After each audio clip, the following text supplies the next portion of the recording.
November 3rd, 1943. The sound reaches Unteroffizier Karl Hoffmann before the bullets do. It is distinctive, unmistakable, a deep, rhythmic pounding that reverberates through the chest cavity like approaching thunder. Thump, thump, thump, thump, thump. Not the metallic buzzsaw scream of the MG-42 that German soldiers know intimately. Not the sharp crack of rifle fire. This is something heavier, slower, more deliberate. Something that carries the mechanical certainty of industrial violence. Hoffmann's infantry squad occupies a farmhouse 17 kilometers south of Salerno, Italy. They have been retreating for 6 weeks, fighting delaying actions against American forces advancing north from the invasion beaches. The retreat is orderly, professional, executed according to doctrine refined through 4 years of war. German soldiers excel at tactical withdrawals. They leave nothing useful. They mine roads. They destroy bridges. They occupy defensive positions, inflict casualties, withdraw to next prepared position, rinse, repeat, but something has changed in recent weeks. The Americans no longer attack with the tentative caution that characterized earlier engagements in North Africa and Sicily. They advance with confidence bordering on arrogance, supported by artillery that never seems to run short of shells and aircraft that arrive within minutes of being called. And they bring these machine guns. Massive weapons mounted on vehicles, on tripods, sometimes carried by infantry and specialized mounts. The 50 caliber Browning M2. Ma Deuce in American slang. Germans have another name for it. Toad's machine. Death machine. The sound grows louder. Hoffmann peers through a gap in the farmhouse wall, observing the road 300 meters distant. An American convoy approaches. 6 trucks, 2 jeeps, 1 M3 half-track. Standard supply column. Vulnerable target under normal circumstances. Hoffmann's squad includes a captured Panzerfaust, 2 MG-42 machine guns, adequate ammunition. The tactical situation favors ambush. They could destroy at least 2 vehicles before the Americans respond effectively. But Hoffmann has learned caution. He has survived Tunisia and Sicily by recognizing when engagement means suicide rather than tactical success. He watches the convoy carefully, counting weapons. The lead jeep mounts a Browning M2. The half-track mounts 2 M2s, 1 forward, 1 rear. Each truck has an M2 pintle mounted above the cab. The trailing jeep mounts another M2. He counts 9 heavy machine guns on 8 vehicles. 9 50 caliber machine guns. The Germans call it Feuerüberlegenheit, fire superiority. But this is not superiority. This is monopoly. Hoffmann's entire battalion at full strength possessed fewer heavy weapons than this American supply convoy. And his battalion is not at full strength. His battalion barely exists. The convoy passes without incident. Hoffmann does not order engagement. His squad leader, Feldwebel Ernst Richter, nods approval. Richter is 43 years old, a veteran of the First World War, recalled to service in 1939. He has seen too many young soldiers die attacking targets they cannot meaningfully damage. The Americans, Richter says quietly, have learned to put a big gun on everything with wheels. And they have ammunition for all of them. We do not engage convoys anymore. We bypass them. This is new doctrine learned through bitter experience. German tactical manuals do not address how to fight an enemy that mounts heavy weapons on supply trucks. The manuals assume logical force deployment, heavy weapons at strong points, light weapons for mobile forces, careful conservation of ammunition. The Americans violate every assumption. They waste ammunition with spectacular profligacy. They fire 50 caliber bursts at suspected enemy positions, at houses that might contain snipers, at shadows that look threatening. They practice what they call recon by fire, shooting at everything that might be dangerous rather than maneuvering to confirm threats. It works. German ambushes that would devastate British convoys fail against American columns because the Americans suppress suspected ambush positions with overwhelming fire before infantry is endangered. German snipers who could harry Soviet formations for hours are killed within minutes by 50 caliber rounds that penetrate brick walls, stone houses, and sandbag emplacements with equal ease. The Browning M2 entered service with the United States military in 1933, though its design origins date to 1918. John Moses Browning, the same engineer who designed the M1911 pistol, the M1919 machine gun, the Browning automatic rifle, and dozens of other firearms, developed the M2 in response to a specific military requirement. a machine gun capable of defeating light armor and destroying aircraft at long range. The specifications were ambitious. The weapon needed to fire a new cartridge, the 50 Browning machine gun BMG, a 12.7 to 99mm round substantially larger than existing machine gun ammunition. The cartridge needed to propel a 647-grain bullet at 2,910 feet per second, delivering approximately 18,000 joules of kinetic energy at the muzzle. For comparison, the German 7.92 57mm Mauser round used in the MG42 delivers approximately 3,800 joule. The 50 BMG delivers nearly 5 times more energy. The armor-piercing variant, designated M8 API armor-piercing incendiary, could penetrate 22 millimeters of face-hardened steel armor at 100 meters. At 500 meters, penetration decreased to 19 millimeters. This performance meant the M2 could defeat the side and rear armor of light German tanks, including the Panzer II and Panzer III. It could penetrate armored cars. It could destroy half-tracks. It could damage the engine blocks, fuel tanks, and optical equipment of heavier tanks. Against unarmored or lightly armored vehicles, the M2 was devastatingly effective. But the M2's real significance was not technical specifications, but operational philosophy. The Americans designed the M2 for mass employment. Where German heavy weapons doctrine emphasized careful positioning of specialized anti-aircraft guns and anti-tank weapons at key defensive points, American doctrine emphasized ubiquitous deployment of adequate firepower.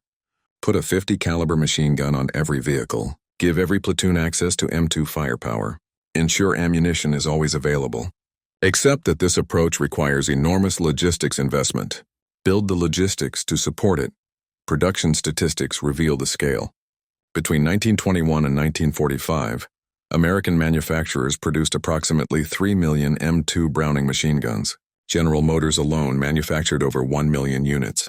During World War II, American factories produced 9.4 billion metallic belt links to feed these weapons. Ammunition production exceeded 640 million 50 BMG rounds annually during peak war years. These numbers represent industrial capacity beyond German comprehension. The Wehrmacht manufactured approximately 400,000 MG34 and MG42 machine guns, combined throughout the entire war. America produced 3 million M2s. The ratio, 7.5 American heavy machine guns for every German machine gun of all types, explains much about how the war progressed. Oberst Friedrich Müller, Panzer Lehr Division intelligence officer, writes his assessment of American small arms in December 1943. He has been compiling reports from infantry units engaged with American forces in Italy. The reports describe weapons encounters, casualties, tactical lessons. One pattern emerges with disturbing consistency. German soldiers fear the 50 caliber machine gun more than any other American weapon. One report, from a company commander near Cassino, describes an attempted counterattack against American positions. The attack followed doctrine. Infantry advancing under MG42 covering fire, using terrain for concealment, moving in short bounds between cover. The Americans responded with 50 caliber fire from positions 300 meters distant. The German infantry expected suppression, bullets forcing them to cover, degrading attack momentum but survivable. Instead, the 50 caliber rounds punched through stone walls the Germans sheltered behind. Soldiers died in cover that should have protected them. The attack faltered not because German infantry lacked courage, but because American firepower made advancement physically impossible. Another report describes a German machine gun position dug into a hillside, reinforced with sandbags offering excellent fields of fire. An American patrol spotted the position. Rather than maneuvering infantry to flank it, the Americans called up a vehicle-mounted M2. The 50 caliber gun shredded the sandbag position in sustained bursts. Sandbags that would stop rifle fire, that would stop MG42 fire, that would even stop small artillery fragments, were torn apart by 50 caliber armor-piercing rounds. The German crew abandoned their position not because they were hit, but because their fortification was disintegrating around them. A third report is more disturbing. A German soldier wounded by 50 caliber fire describes the injury in terms that shock medical personnel. The round struck his arm. The entire limb was severed, not shattered, severed as if by amputation. The hydraulic shock from the 50 caliber projectile's kinetic energy literally tore flesh and bone apart. If a torso was hit, the wound was almost certainly fatal. The internal damage from hydrostatic shock effectively exploded organs. German medical doctrine had no treatment protocols for such injuries because German weapons did not inflict comparable wounds. Müller's report concludes, American employment of 50 caliber machine guns represents significant tactical challenge. We have no infantry portable weapon with equivalent capability. Our 7.92mm machine guns are effective against personnel, but cannot penetrate prepared fortifications or light armor. Our 20mm flak guns can engage such targets, but lack mobility and ammunition sustainability of American 50 caliber weapons. The Americans have bridged gap between machine gun and anti-tank gun, creating weapon that is too heavy to be countered by small arms, too mobile to be targeted by artillery, and employed in such numbers that destroying individual weapons is tactically irrelevant. The comparison to German weapons reveals philosophical differences. Germany's equivalent to the M2 is the 2-cm Flak 38, a 20mm anti-aircraft autocannon. The Flak 38 fires a 138mm round, substantially more powerful than the 50 BMG. At 180-220 rounds per minute, practical rate, the Flak 38 can destroy light vehicles, threaten aircraft, and suppress infantry. It is an excellent weapon. But the Flak 38 weighs approximately 420 kilograms with its mount, nearly 5 times the M2's 84 kilograms. It requires a crew of 5 compared to the M2's crew of 2. It consumes ammunition rapidly. Each 20mm shell is expensive and time-consuming to manufacture compared to the stamped .50 BMG cartridge. Most critically, Germany produces approximately 20,000 Flak 38 weapons during the war. America produces 3,000 M2s. The ratio means that even though the Flak 38 is technically superior to the M2 is strategically dominant through overwhelming numerical superiority. The Germans also employ the MG-42, perhaps the most iconic machine gun of World War II. The MG-42 is a masterpiece of engineering. Lightweight at 11.5 kilograms, it fires 7.92 cus 57mm Mauser ammunition at approximately 1/200 rounds per minute. This cyclic rate is extraordinary, double the M2's 450-600 rounds per minute. The sound of the MG-42, nicknamed Hitler's buzzsaw, is psychologically devastating. Its sustained fire suppresses enemy infantry with unmatched effectiveness. But the MG-42 and M2 serve fundamentally different roles. The MG-42 is a general-purpose machine gun, designed for suppressive fire against infantry. It excels at denying areas to enemy movement, breaking up attacks, providing covering fire. The M2 is a heavy machine gun, designed for destroying vehicles, penetrating fortifications, and engaging aircraft. The MG-42 can wound infantry behind cover. The M2 destroys the cover and kills the infantry. The MG-42's high rate of fire provides psychological suppression. The M2's heavy projectiles provide physical destruction. Tactically, the MG-42's high rate of fire proves less advantageous than German doctrine anticipated. At 1 in 200 rounds per minute, the MG-42 consumes ammunition at unsustainable rates. Barrel changes are required every 250 rounds to prevent overheating and warping. Accuracy degrades significantly during sustained fire as barrel temperature rises. The weapon requires a well-trained crew with assistant gunners to manage barrel changes and ammunition supply. The M2, by contrast, fires 450 to 600 rounds per minute, slower, but sustainable. The heavy barrel dissipates heat effectively. Barrel changes are required only after approximately 10,000 rounds of sustained use. Accuracy remains consistent during prolonged firing. A single operator can sustain fire for extended periods without assistance. The M2's design philosophy prioritizes reliability and endurance over maximum cyclic rate. December 1943. Hoffmann's squad encounters American armor near Cassino. 4 M4 Sherman tanks advance along a mountain road, supporting infantry clearing German positions. The tactical situation is straightforward. German defenders occupy prepared positions with good fields of fire.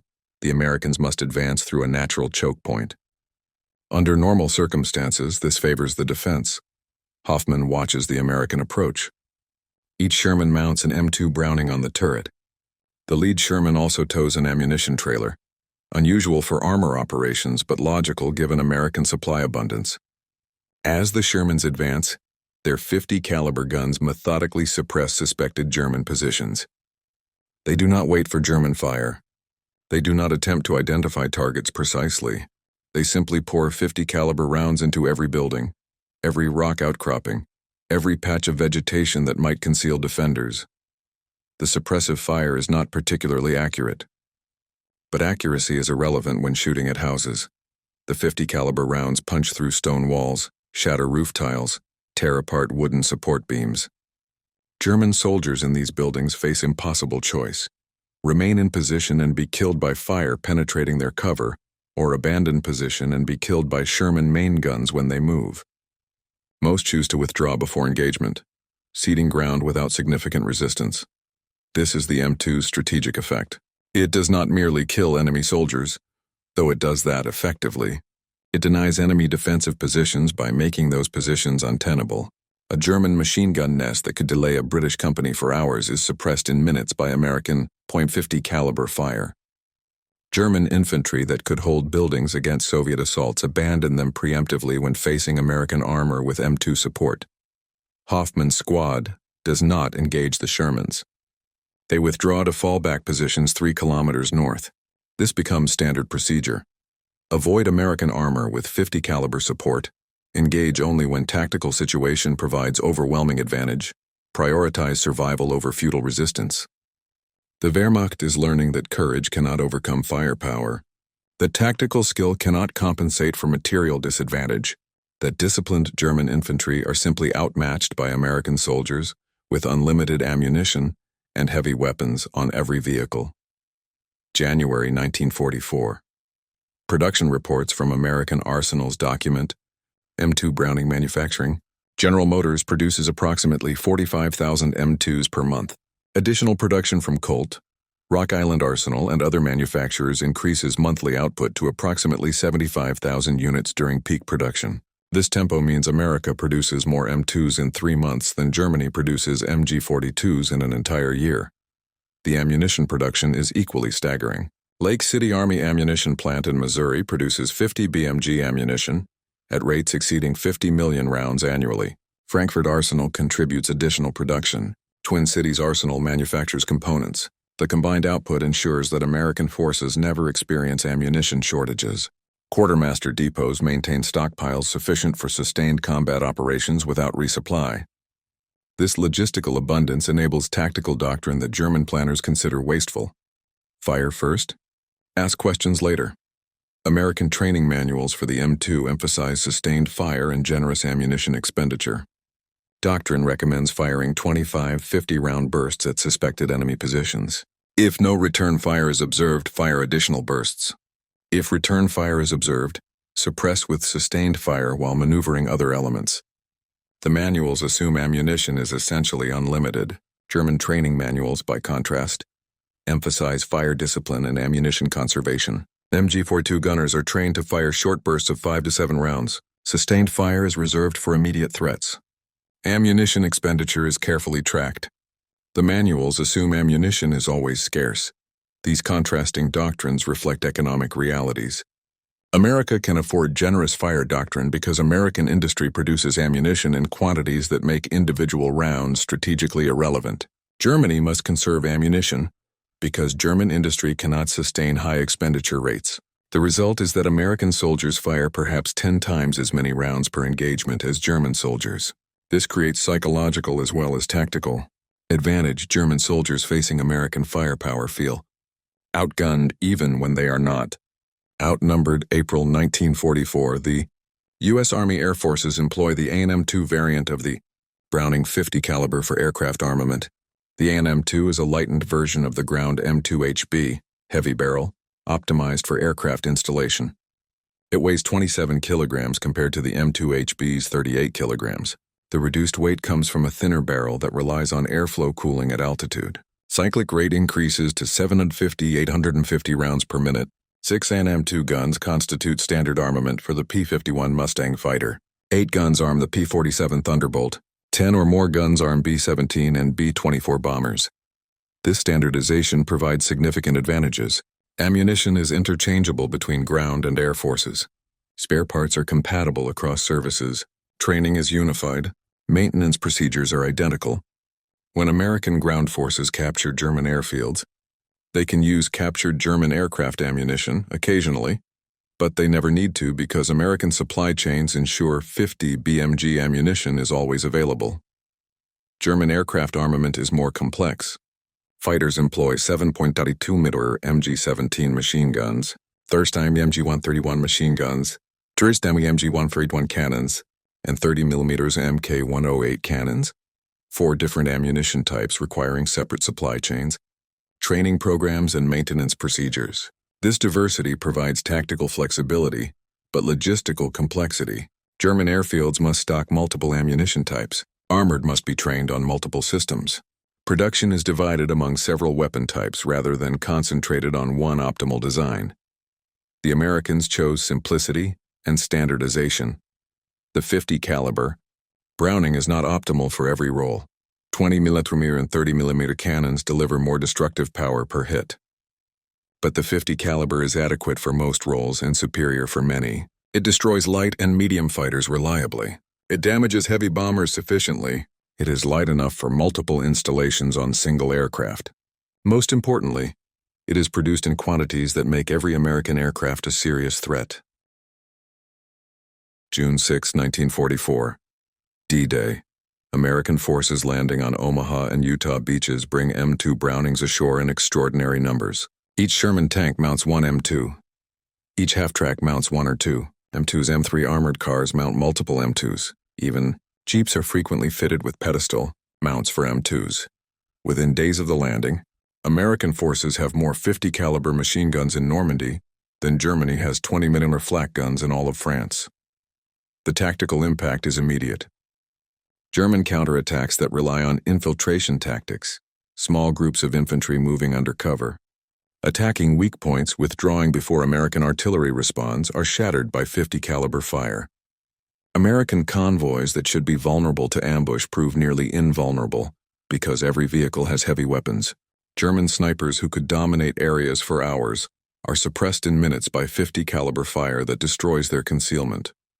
Obergefreiter Hans Weber, a German infantryman fighting in Normandy, describes the American firepower in a letter home, intercepted and translated by Allied intelligence. They have machine guns that fire bullets as big as your thumb. When these bullets hit, men are torn apart. When they hit buildings, the walls collapse. We cannot stay in any position when these guns are firing. We run from place to place, always retreating because standing and fighting means death. The Americans do not aim carefully. They fire at everything. They have so many bullets that accuracy does not matter. We fire 3 rounds carefully aimed.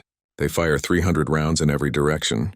They win not because they are better soldiers, but because they have more bullets than we have men. This assessment is bitter, but accurate. German soldiers in Normandy are not cowards. They fight with skill and determination that American commanders acknowledge in after-action reports. But they fight with shrinking ammunition stocks against an enemy that never runs low. They conserve machine gun ammunition while Americans expend .50 caliber rounds by the tens of thousands. The result is predetermined, not because German soldiers lack ability, but because material superiority overcomes tactical skill when the disparity is sufficiently large. The psychological effect compounds tactical disadvantage. German soldiers report that the sound of American .50 caliber fire is distinctly terrifying, not because the sound itself is louder than the MG-42, it is not, but because the sound represents invulnerability. When an MG-42 fires, German soldiers know their side has heavy firepower. When an M2 fires, German soldiers know the Americans have heavy firepower that German forces cannot match. The sound means American vehicles approach. The sound means fortifications will be destroyed. The sound means retreat is the only viable option. August 1944. American forces break out of Normandy and advance across France. The pursuit phase of the campaign showcases M2 Browning effectiveness in mobile operations. American columns advance rapidly, often covering 50 kilometers daily. German forces attempt defensive stands but are overwhelmed by American firepower before prepared defenses can be effective. The M2 proves ideal for exploitation operations, heavy enough to suppress resistance, mobile enough to maintain advanced tempo, supplied abundantly enough to sustain continuous fire. German defenders report that American columns do not wait to assess threats. They suppress everything preemptively. A village must be cleared. Rake every building with .50 caliber fire before infantry enters. A tree line might contain enemy, suppress the entire tree line. A hill provides potential observation post, fire 50 caliber bursts across the entire hillside. This doctrine is expensive in ammunition but cheap in casualties. American infantry advances under umbrella of 50 caliber fire that prevents effective German response. The contrast with German operational doctrine is stark. German forces advancing, rare by late 1944, must carefully identify enemy positions, coordinate suppressing fire, conserve ammunition for confirmed threats. This careful approach is tactically sound but operationally slow. American forces sacrifice tactical elegance for operational tempo. They advance faster, lose fewer men, and maintain momentum that German forces cannot match. September 1944. Oberst Miller updates his assessment of American small arms. His conclusions are pessimistic. The 50 caliber machine gun represents American industrial philosophy applied to tactical problems. Rather than developing specialized weapons for specific roles, they developed one adequate weapon and produced it in such quantities that specialization became unnecessary. The M2 Browning is not superior to our 20mm flak as an anti-aircraft weapon, but America fields 50 M2s for every flak gun we field, rendering our technical superiority strategically meaningless. The M2 is not superior to the MG-42 for infantry suppression, but the M2 can destroy fortifications and vehicles that the MG-42 cannot engage effectively. Most significantly, the Americans never run out of ammunition for their M2s. While we are perpetually short of ammunition for all our weapons, Miller's report identifies the core issue. The M2 is not the best weapon for any specific task, but it is adequate for most tasks and available in unlimited quantities. This combination of adequacy and abundance defeats specialization and scarcity. Germany has better anti-aircraft guns than the M2, but not enough of them. Germany has higher rate of fire machine guns than the M2, but cannot feed them adequately. Germany has more powerful anti-tank weapons than the M2, but cannot deploy them ubiquitously. October 1944. American forces encounter increasingly desperate German resistance in the Hurtgen forest in Aachen. German defenders fight from prepared positions with skill that earns grudging American respect. But even excellent defensive positions prove inadequate against American firepower. M2 Brownings mounted on tanks and half-tracks systematically destroy fortifications. Bunkers that should withstand rifle and machine gun fire for hours are suppressed in minutes by 50 caliber armor-piercing rounds. German soldiers survive in bunkers only by avoiding firing ports, which means they cannot effectively return fire. The Americans develop specific tactics for bunker suppression. Approach to within 300 meters, identify firing ports, saturate them with 50 caliber fire. The heavy projectiles do not always penetrate the bunker directly, but they make the firing ports unusable. German defenders cannot observe, cannot fire, cannot communicate. Infantry then approaches under smoke cover and destroys the bunker with explosives. The M2's role is not to destroy fortifications directly but to suppress them sufficiently for infantry to close. December 1944. The Ardennes Offensive. Germany's final major counterattack in the West. German forces achieve initial surprise, advancing deep into American lines. For several days, the offensive appears successful. Then American logistics respond. Ammunition flows to forward units. Reinforcements arrive by truck convoy. Air support appears when weather clears. And everywhere, American forces deploy M2 Brownings in quantities that German planners did not anticipate. German forces advancing through the Ardennes encounter American roadblocks that are little more than a handful of infantry, a few vehicles, and multiple M2 Brownings. These improvised positions should be easily bypassed, but the 50 caliber fire from multiple positions creates overlapping kill zones that make movement suicidal. German infantry cannot advance under such fire. German vehicles are damaged by armor-piercing rounds. The roadblocks, manned by fewer than 50 American soldiers, delay German battalions for hours. The offensive collapses not primarily because of tactical defeats, but because German logistics cannot sustain operations against American firepower. German vehicles immobilized by 50 caliber damage to engines and fuel tanks accumulate faster than they can be recovered. German infantry casualties from 50 caliber fire exceed replacement rates. German ammunition stocks deplete while American stocks remain abundant. May 1945. Germany surrenders. Post-war analysis by both American and German military historians identifies the M2 Browning as one of the war's most effective weapons, not because it was technically superior to all alternatives, but because it was adequately effective and overwhelmingly abundant. General Dwight Eisenhower's post-war report notes, the .50 caliber machine gun provided American forces with firepower advantage that translated directly into reduced casualties and increased operational tempo. No other weapon contributed more to tactical mobility. German general officers interviewed after capture consistently identify American firepower superiority as decisive factor in Allied victory. They note that individual American soldiers were not superior to German soldiers. American tactics were often crude compared to German operational art. But American firepower, exemplified by weapons like the M2, Browning deployed in absurd abundance, made tactical skill increasingly irrelevant. When every American vehicle mounts a weapon that can destroy German fortifications, tactical excellence cannot compensate. The M2 Browning's legacy extends far beyond World War II. The weapon remains in American military service in 2025, making it the longest-serving weapon in U.S. military history. Modern M2s are mechanically nearly identical to 1943 models. This longevity reflects original design excellence. John Browning created a weapon so fundamentally sound that a century of technological advancement has not rendered it obsolete. But the M2's true significance is not technical longevity. It is philosophical demonstration. In industrial warfare, adequate technology deployed abundantly defeats superior technology deployed sparingly. The Germans built better anti-aircraft guns than the M2, better machine guns than the M2, better anti-tank guns than the M2. But they built them in insufficient numbers, supplied them inadequately, and employed them conservatively. The Americans built one weapon adequate for multiple roles, manufactured it by the millions, supplied it lavishly, and employed it generously. Wehrmacht soldiers who survived encounters with the Browning .50 caliber learned this lesson viscerally. The sound of the M2, that deep rhythmic pounding, became the sound of American industrial supremacy. Not because the weapon was invincible, because it was everywhere, always supplied, continuously employed.